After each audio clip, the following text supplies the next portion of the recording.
আসসালামু আলাইকুম, সবাই কেমন আছেন? অবশ্যই ভালো আছেন। আমরা আল্লাহর রহমতে ভালো আছি। কিন্তু আমাদের বাসায় হইতেছে আমার আম্মু আর আমার মেয়ে অনেক অসুস্থ।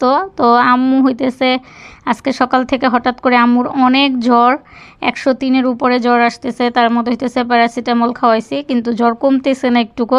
তো দেখি কি হয় আজকের দিনটা। আর এখন তো এই জ্বর সবার আসতেছে, এর মধ্যেও আম্মুর জ্বর আসছিল আগে, তারপর হইতেছে জ্বর কমে গেছে, কমে যাওয়ার পর আবার আজকে জ্বর আসছে। আর সিজামণি তো এবার জ্বরে পড়ার থেকেই সে অনেক অসুস্থ।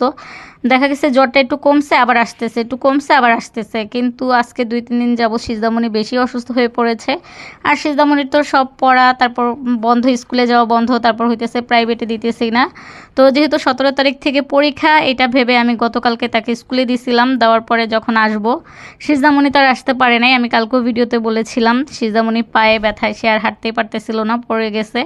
পরে আমি তাকে যখন কোলে করে নিয়ে আসি বাসায় আনার পর তো দেখে আরও অসুস্থ হয়ে পড়ছে। পরে আজকেও স্কুলে দেই নাই। কি করব ভাবতেছিলাম যে আগে তো মেয়ে আমার সুস্থ হোক, তারপরে তার পড়াশোনা। আবার স্কুলেও আমি পারিশতে সিজামণিকে বন্ধ দেই নাই, আগেও কখনো ওরকমভাবে বন্ধ দেই নাই। কিন্তু সে এখন ইদানিং অসুস্থ থাকার পরে এই কয়েকদিন স্কুলটা বন্ধ গেল। এর মধ্যে আরও বেশি খারাপ লাগতেছে যেহেতু আম্মু অসুস্থ হয়ে পড়ছে। আসলে আম্মুর জন্য অনেক খারাপ লাগতেছে। ছোট ভাই কিছুক্ষণ আগে আম্মুর মাথায় পানি দিয়ে দিতেছে, একটু পরপর কিছুক্ষণ আগেও দিয়ে দিছে। তারপর আমি ওষুধ খাওয়াই দিছি, এরপরও জ্বরটা কমতেছে না, আর কিছু খাইতে পারতেছে না। আমরা যখন অসুস্থ ছিলাম আম্মু বারবার বলছে তোরা খাস না, তোরা খাইতে চাস না, এরকম করছে। এখন সে অসুস্থ হয়েছে, সে নিজেই খাইতে চাইতেছে না। তো আমার সিজামণি অসুস্থ হওয়ার পর যেহেতু কিছু খাওয়া দাওয়া করতে পারে নাই, গতকালকে হইতেছে আমি সিজামণিকে একটু পরোটা ভেজে দিছিলাম, লাচ্ছা পরোটা, আর সাথে একটু চিকেন চাপ বানাই দিছিলাম। বলতেছিলাম তুমি যেহেতু কিছু খাইতে পারো না, তাহলে হইতেছে আমি তোমাকে একটু পরোটা ভেজে দিই আর একটু চিকেন চাপ ভেজে দিই। বলে না আমি খাবো না, সে তো একদমই খাবে না বলতেছিল। তারপরও হইতেছে আমি তার জন্য জোর করে বানায় পরে দিছিলাম। দেওয়ার পর কিন্তু আমার সিজামণি আর খায় নাই। যেহেতু আমি গতকালকে ভিডিওটা করছি আর আজকে শেয়ার করতেছি আপনাদের সাথে, অবশ্যই ভয়েসটা আজকেই দিছি, কালকে ওরকম সময় ছিল না। আর ইদানিং তো আমি বেশিরভাগই দেখা গেছে রিল ভিডিওগুলোই দিতেছিলাম, লং ভিডিওগুলো দিতেছিলাম না, কারণ সময়ও হইতেছিল না। আর সিজামণি অসুস্থ থাকলে আমার কিছুই ভালো লাগে না। আর আমাদের অনেক দিন ধরে কি হয়েছে বুঝতে পারতেছি না, বাসায় একজনের পর একজন অসুস্থ, একজনের পর একজন অসুস্থ। ছোট ভাইয়ের জ্বর গেল, আম্মুর জ্বর হয়েছিল, একটু ভালো হয়েছিল, আবার যে আজকে থেকে জ্বর। সিজামণির তো জ্বর এবার আসার পরে ঠিক হওয়ার নামই নাই।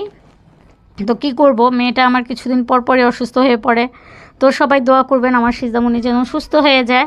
তো কালকে এত কষ্ট করে মেয়ের জন্য বানাইলাম, আমার এত খারাপ লাগছে। সিজামণি অর্ধেক পরোটা খাইছে, তারপর হইতেছে আম্মুকে একটু দিছি, আমি একটু খাইছি, ছোটো ভাইকে একটু দিছিলাম।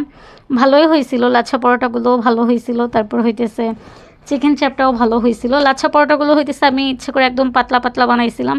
লাচ্ছা পরোটা কিন্তু একদম পাতলাও না আবার একদম মোটাও না, মিডিয়াম বানাইলে আর কি, মোটার থাকলে তখন কিন্তু খেতে ভালো লাগে। আর আমি একদম পাতলা করে বানাইছিলাম যেন একটু মচমচে বেশি হয় আর আমার সিজামণি খেয়ে মজা পায়। এত কষ্ট করে মেয়ের জন্য বানাইছি, এত কষ্ট লাগছে, মেয়ে কিন্তু আমার আর খায় নাই। তো যেহেতু সিজামণিকে স্কুলে দিতে পারি নাই, আজকে সকালবেলা আবার হইতেছে সিজামণির বেস্ট ফ্রেন্ডের আম্মু, রাইসার আম্মু ভাবি সিজামণির জন্য তরকারি রান্না করে নিয়ে আসছিল। তারপর হইতেছে চালতার আচার বানায় নিয়ে আসছিল। পরে ভাবি আর বাসায় আসে নাই, যেহেতু রাইসা মনির ছুটি হয়ে গেছিলো, ওই স্কুলের সামনে খেলতেছিল। পরে যেহেতু রাইসাকে রেখে আসছে তার জন্য আমিও ভাবিকে অত জোর করি নাই, পরে ভাবি চলে যায়। আসলে আলহামদুলিল্লাহ সবার ভালোবাসা পাই, জিনিসটা অনেক ভালো লাগে। আবার আমার সিজামণিকে আমার বেস্ট ফ্রেন্ডও কিন্তু অনেক আদর করে, যখন যায় তখনই সিজামণিকে কিছু না কিছু দিয়ে দিবে। আর রাইসার আম্মু ভাবিও কিন্তু খুব ভালোবাসে সিজামণিকে, আমাকে, মানে কি বলবো, আলহামদুলিল্লাহ আমি এত ভালোবাসা পাই সবার, আমি অনেক খুশি। আসলে এটার আল্লাহর ইচ্ছা। আর বেস্ট ফ্রেন্ডের তো কি আর বলবো, তার তো কোনো তুলনাই নাই। মানে তার বাসায় তো নিয়েও আসি, খাইয়াও আসি, তারে কিছুই দেই না, কিন্তু বেস্ট ফ্রেন্ডকে অনেক ভালোবাসি। রাইসার আম্মু ভাবিও কিন্তু আমাকে অনেক ভালোবাসে। যে এবার ঈদের মধ্যে বাড়িতে গেছিলো, বাড়ির থেকে আসার টাইমে হচ্ছে আম নিয়ে আসছিলো, আচার নিয়ে আসছিলো, তারপর হচ্ছে আমসত্ত্ব, পরে হচ্ছে কুরবানির মাংস, সব কিছু কিন্তু আমার জন্য নিয়ে আসছিল। তো আমি ওগুলোর কিন্তু একটা ভিডিও করে রেখেছিলাম। আসলেই আমি তো অনেক দিন যাবত লং কোনো ভিডিও দেই না, পরে আর ভিডিওটা শেয়ার করা হয় নাই, এখনও আমার গ্যালারিতে রয়ে গেছে। তো ভাবছি ইনশাল্লাহ একদিন শেয়ার করব, যে এত এত ভালোবাসা পাই সবার, কিন্তু আমি তো আর কাউকে ভালোবাসতে পারি না। সবাই দোয়া করবেন আমি এভাবেই যেন সবার ভালোবাসা পাই। তো এখানে কিন্তু মেয়ের চিকেন চাপটাও হয়ে যেতেছিল ভালোভাবে। আমি ওর জন্য কালকে মোটামুটি ভালো করেই রান্না করছিলাম, কিন্তু আমার মেয়ে না খাওয়াতে আমার অনেক খারাপ লাগছিল। তো আজকে বলতেছিলাম সিজামণিকে হচ্ছে আমি একটু সবজি পোলাও রান্না করে দিব খাওয়ার জন্য। তো যখন দেখলাম না ভাবি সিজদামনের জন্য তরকারি নিয়ে আসছে, তরকারিটা মাশাআল্লাহ অনেক ভালো হয়েছিল। সিজদামনিকে ওইটা দিয়ে আমি একটু ভাত খাওয়াইছি। তো ভাত খাওয়ানোর পরে সামান্য একটু, সে খাবে না, জোর করে একটু খাওয়াই দিচ্ছি, বললাম তুমি তো ওষুধ খাবা। অনেকগুলো ওষুধ খাওয়াইতেছি তাকে, এখন সে যেন সুস্থ হয়ে যায়, এটাই হইতেছে আমার আল্লাহর কাছে চাওয়া। আসলে সন্তান অসুস্থ হলে মায়ের কিন্তু খুব খারাপ লাগে। আর এখান থেকে আম্মু অসুস্থ, আম্মুর জন্য আরও খারাপ লাগতেছে। আম্মুর অনেক জ্বর, এত জ্বর আম্মু কিছুই খেতে পারতেছে না। দেখি আম্মুর জন্য কিছু একটু বানাই দিব, ভাবতেছিলাম স্যুপ বা একটু নুডলস রান্না করে দিব, যেহেতু কিছু খাইতে পারতেছিল না, বারবার বলতেছিল আমি খাবো না। একটু কফি বানাই দিছিলাম, সেটাও খায় নাই। আর এই যে আমার পরোটাগুলো কিন্তু একদম পাতলা হয়েছিল, আমি ইচ্ছাকৃতভাবে পাতলা বানাইছি। আর আমি তো গোল করে রুটি বানাইতে পারি না, তার জন্য সবসময় আমি আগে রুটি বানাই, বানানোর পর হইতেছে রুটিগুলো কাটি গোল কিছু দিয়ে।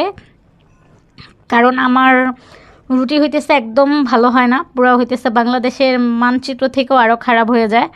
একদিন দেখাবো বানায় যে আমার রুটিগুলো কেমন হয়। আর সেই মানচিত্র রুটিগুলোকে কিন্তু আমি পরে গোল শেপ দিয়ে কেটে তারপর হইতেছে গোল করি, তারপরে গোল হয়, আর নয়তো প্রথমে গোল হয় না। আর সিজদামণি হইতেছে একটু ঝোল ঝোল খেতে পছন্দ করে, পরে চিকেনগুলো আমি ভালো করে ভেজে একটু ঝোল ঝোল করে দিছিলাম। ওকে বলতেছিলাম তুমি তো এভাবে খেতে পারো না, তাহলে আমি তোমাকে একটু ঝোল ঝোল করে দেই, তোমার কাছে খেতে ভালো লাগবে। তো আমি হইতেছে আমার মেয়েকে ঝোল করে দিই, আর যেভাবেই দিই সে তত একটা খায় না। আর এখান দিয়ে হইতেছে বাসায় সবাই অসুস্থ, এর মধ্যে হইতেছে আমার পেজে একটু সমস্যা দিতেছে কমেন্টের। তো আমি আজকে 3-4 দিন যাবৎ কিন্তু সবার পরিবারে দেখা যায় সবার ভিডিও দেখি, তারপর পোস্টগুলো দেখি, কিন্তু আমি কমেন্ট করতে পারি না, যেহেতু কমেন্টের সমস্যা দিতেছে, কমেন্ট করা যায় না। তো এই কমেন্টের সমস্যাটা নিয়ে অবশ্যই একটা ভিডিও করব, কী কারণে সমস্যাটা হইতেছে আমি জানি না। আর যেখানে তো মেয়ের জন্য সুন্দর করে রান্না করে নিয়ে আসছিলাম, মেয়ে তো আমার খায় নাই বললাম, পরে আমরাই খাইছি। আর কি করব, যেহেতু সে খেতে চায় না। আর আপনারা সবাই আমার সিজদামনির জন্য আর আমার আম্মুর জন্য দোয়া করবেন, মহান আল্লাহ তাআলা যেন আমার আম্মু এবং আমার মেয়েকে দ্রুত সুস্থ করে দেয়। আসলে ওই বাসায় কেউ অসুস্থ থাকলে তখন আর ভালো লাগে না, অনেক খারাপ লাগে। আর বিশেষ করে আমার মা আর আমার মেয়ে, তাদের তো কোনো কথাই নেই, তাদের কিছু হইলে আমার খুব খারাপ লাগে। তো আপনারা সবাই আমাদের জন্য দোয়া করবেন। তো আমার আজকের ভিডিওটা এতটুকুই ছিল, সেই পর্যন্ত সবাই ভালো